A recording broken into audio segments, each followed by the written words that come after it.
So when your kids spend most of their time with school and friends, you have to work extra hard to instill morals that will stick, right?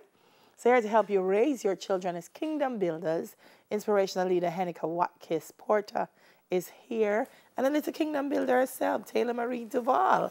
Good morning. Good morning. Welcome to Good Smile morning. Jamaica. Thank you so It's much. morning time. Good to be here. Taylor's going to perform a little bit on for us, but Henika, it's interesting what you said, because, you know, people like to say most of the things, school they learn it, school they learn it, and then you hear, oh, it's bad parenting. Where's the balance? Where's the balance in raising the child? Well, certainly you need the parent, you need the church, you need the community. It's you know, there's no one person or entity that can raise a child. It takes a village, literally. Right. Right? And so it's important that we raise godly children, and that is why we have Taylor Marie here today. All right, when you say kingdom builders, what do you mean? So we're all a part of God's kingdom. And in building the kingdom, there are some things, some principles that we need to, you know, adhere to and stuff. So being a part of the kingdom, it means that you profess a certain lifestyle, that you have a certain lifestyle, you behave a particular way, your demeanor is different, everything is different about you. I'm going to play devil's advocate, even though we're talking about the kingdom. Do you have to be a part of the kingdom? Because I'm thinking parents who are watching and they say, so do I have to be a part of the kingdom? So there's a difference between being a part of the kingdom and just being a good person. Okay. Right? You know, there are so many good persons, but there's an ideal that we strive for. And in Christendom, as we put it, you know, there are certain principles that we adhere to. There are certain lifestyle that we must, you know, that person should want to emulate us and live differently from, you know, persons who are quote unquote non-believers. So Taylor Marie, you did a wonderful poem. What's the name of the poem you did at church? Their parents. Their parents. How did the parents respond when you were finished performing? Happy. They were happy. Can I tell you something? Yeah. I mean, so when you started the poem, right? In midway, I stood up. I was the only one in the congregation standing up at that time. By the time she was done, though, the entire congregation stood up. Like, we've never had a standing ovation for anybody doing anything before until Taylor did that. Wow. So where did the poem come from? Did somebody write it? So it's adapted from one of the youth advisors saw on YouTube. And so they added, the workers added their own flair to it, and she memorized it, and here she is. So it was your children's ministry on the prize giving? Yes. And they chose you to do it. Did you enjoy doing it? Yes. Yes, you did. I'm glad you did. You performed at home for your parents? Or they just saw you when they came to church? They saw me. When they came to church? Because she was rehearsing at home as well with Mommy. Mommy's over there somewhere. No, you'd be surprised, you know. There are some kids, Yeah. they don't perform for the parents.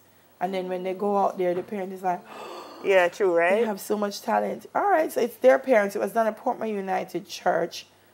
What were some of the things about the piece that impacted you, Henika? Well, it's just the things that, you know, they said, and things that, you know, we don't allow the internet to raise our children. You know, set godly examples, don't say negative things to their child. Don't speak negatively. Always speak positively. That's the kind of message.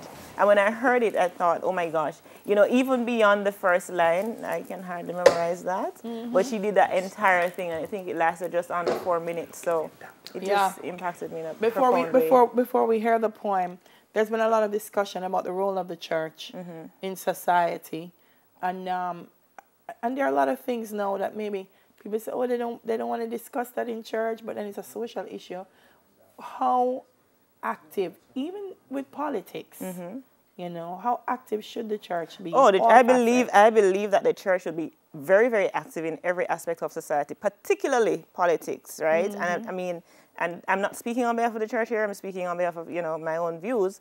But I believe that the church needs to be, if it needs to impact the world, and it's not just about, okay, we need to convert people into Christianity. No. It ought not to be about that, because when it's about that, then nobody wants to listen to you, right? It's about going to what we know, the back road. It's about being active, you know, your lifestyle, the way you impact. So you don't tell people about things, right? Tell them what to do. You show them what to do. And I believe that the church has a great role to play where that is concerned. I believe of anyone else, the church should be the voice that speaks out for accountability, transparency. I think the church should be more active when it comes to matters of politics. Exactly. All right. So we're going to hear from Taylor Marie as she says, "Dear parents," here she is. Dear parents, what kind of child are you raising? What legacy are you giving to your children? Are you teaching them the ways of the Lord? Are you raising a godly seed? Or are you letting friends, relatives, and the internet dictate to you how to raise your child? A child is a gift from God, and it is your responsibility as a parent to raise up that child right. Proverbs 22 verses 6 says, "Train up a child the way it should go, and when it is old, will not depart from it." My dear parents, develop a relationship with God so that you can influence your child to have one with Him too. Let your child know that they are fearfully and wonderfully made. Teach them, my dear. It's all right, my love, you're doing great. Teach them that they're fearfully and wonderfully made. Yes? It's in your pocket? Yeah. Take it out of the pocket and let me read. No? You want me to look at it and tell you what it is? All right. Teach them that they're fearfully and wonderfully made. Let your child know that they are fearfully and wonderfully made. Yes, it's fine. You want Auntie Dayla to look at it and tell you so that you know where to go? Okay. Okay, I'll do that for you. Fearfully and Wonderfully made. Teach them to know who they are in Christ and take their place. Speak into your child life. Speak into your child's life what you want them to be. Stop using negative and derogatory comments to your children. Remember, there is power in your tongue. Teach them to pray. Your child is not too young to do exploits for God. Remember David and Goliath? Samuel, who heard voices as a young boy? Joseph, who trusted God and never compromised? Even the little boy who gave Jesus fish and bread. For he knew the master had need, and he gave. My dear parents, stop.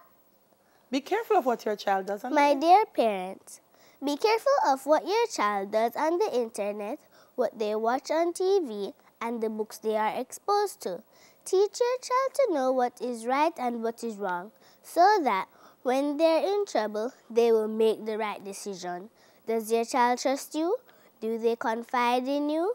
Who do they talk to when they're in trouble? Do they talk to their friends? Do they talk to you? Do they even know how to ask God for help? My dear parents, Stop having favorites amongst My your dear parents, stop having favorites amongst your children. Love them all equally and always correct them with love. Bring them to church at all times and make sure that they're not playing when the messages and prayers are going on. My dear parents, what you need from God while raising that child? My dear parents, what do you need from God while raising that child? If you need money, He is your provider. If you need wisdom, He is the only wise God. If you need help, He is your helper. In times of weakness, He will be your strength. Even when families and friends forsake you, He will never leave you. My dearest parents, Raise up godly seeds. My dearest parents, raise up godly seeds. Raise up generation that will proclaim Jesus to the world, a generation that stands firm in faith, even in the face of all the ungodly things in this world. A generation that will do exploit for God because they know they are good. My dearest mommies and daddies. My dearest mommies and daddies, I challenge you